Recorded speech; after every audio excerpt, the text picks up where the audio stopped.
Then what's this pastiche Chanel logo under their very noses? Interlocked S's, sign of cult designer Sean Stussy. Pants and shirts, and jackets and hats.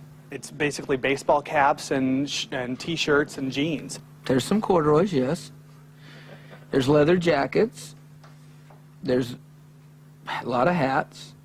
A lot of people collect them, you know, like if, say, like, you know, like these, you know, there's 10 colours, and a lot of people will buy every single colour, you know. And then as soon as there's, as soon as there's something new, they got all of them colours. I mean, we sell hundreds of them a week.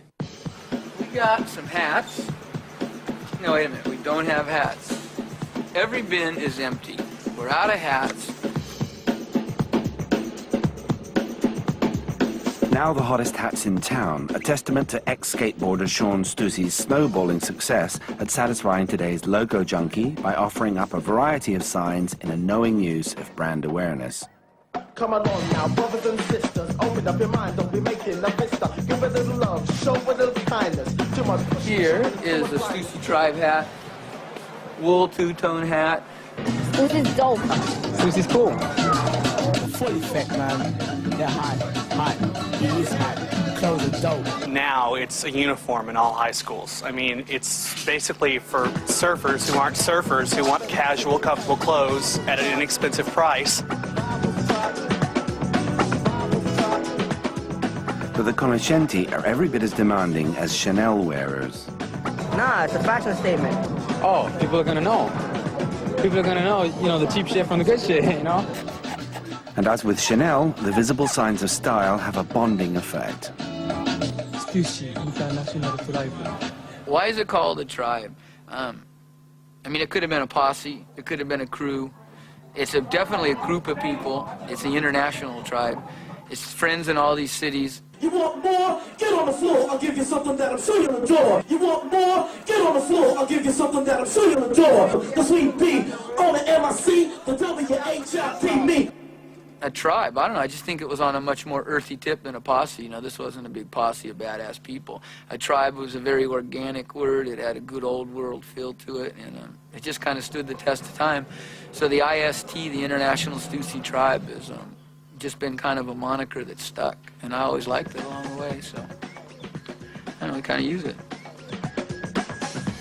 It could also stand for international style trends. Sean Stussy has noted the world's trade in import and export of national styles, the American casual look now being a virtual uniform for the young of the world. You know, you go to Europe and there's like a Chippy Chevignon and 20 other people that all make the exact same kind of clothes, which is on an American Western thrift shop tip. I grew up with that since I was 5 years old, and we've worn khakis and white T-shirts. And I go to England, and I go to London, and they're wearing Timberland boots and big puffy down jackets and wool-rich shirts. I mean, we grew up on that. You know, that's like if you lived in America. I mean, you had 501s, and you had Jack Purcell sneakers, and you had Timberland hiking boots and flannel shirts from Penny's.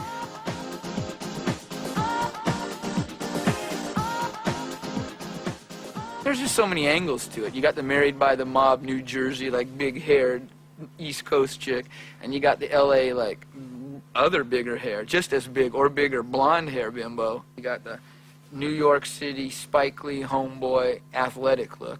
You know, these are all stereotypes, and what's different than the skate kid wearing really long shorts and big Adidas, and every black guy trying to look like Spike Lee? I mean, there's half of the black guys under 20 years old look just like Spike Lee, and there's nothing wrong with that. Yeah, everybody's out looking for an identity. And the wise designer stays in touch with his market.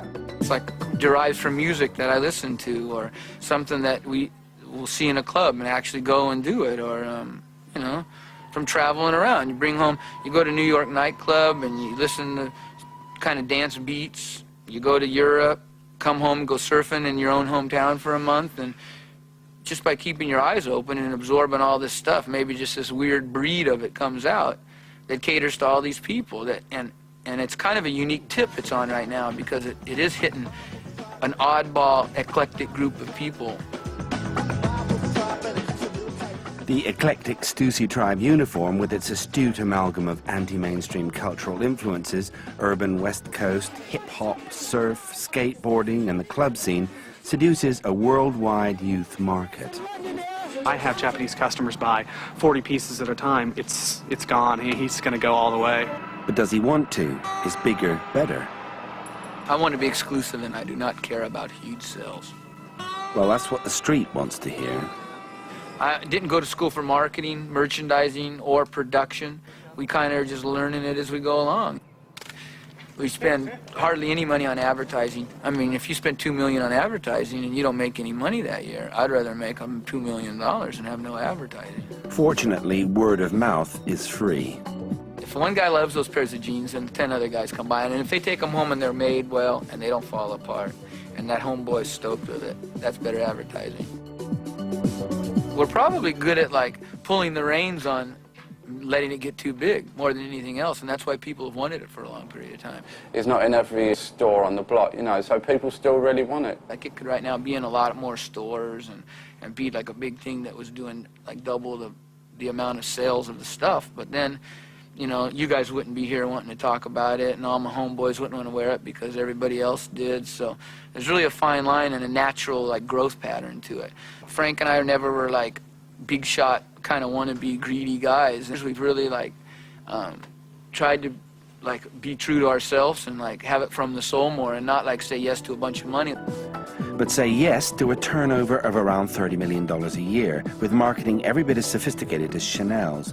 Your customers advertise the product while wearing them, striking that curious balance between extroversion and exclusivity. It's street culture as big business, despite its apparent disingenuity. Yeah, it ain't no market study or anything. I don't know why. You know, it's catches me as off guard as anything. And all I got to do is all I can do is to keep doing what I like to do, and keeping some like honor in who you sell it to, and not wanting it to be in everybody's store. But then I'm this year's model, and the people aren't going to want it next year. So it's really and I mean, where's the textbook on that? You know, how many people do you sell it to? And at what number is it then a sold-out deal? I don't know. There's nothing to judge it on.